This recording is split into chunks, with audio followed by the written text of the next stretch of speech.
গোপাল সত্যপালৰ কোম্পানীত কাম কৰিছিলোঁ ড্ৰাইভাৰ হিচাপে। তাত মোৰ ৰাতি 7 আগষ্ট 2010 ৰাতি মোৰ 9টা বজাত এক্সিডেণ্ট হয় আৰু এক্সিডেণ্ট হৈ মোৰ হাতখন ছিঙি যায়। তেনেস্থলত মই SIC মেডিকেলত ভৰ্তি কৰা হৈছিলে।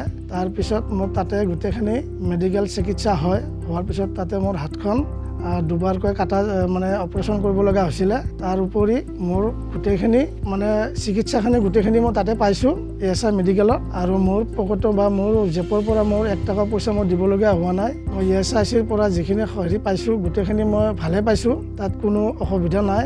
এতিয়া মই মাহত 6,000 টকা বেতন পাওঁ। সেই পইচা দি মোৰ ফেমিলিটো, মোৰ মা দেউতা এনেকৈ আমি চলি আছোঁ।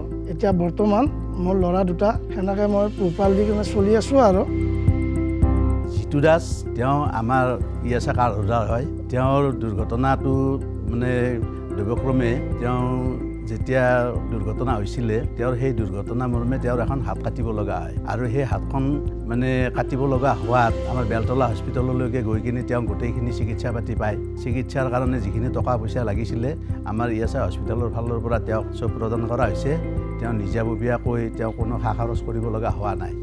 আৰু বৰ্তমানো তেওঁ যিহেতুকে হাত এখন নাই, বিকলাংগ, তেওঁ আমাৰ পৰা এটা মাহিলী তেওঁ লগভগ 6,000 টকা এটা পায়।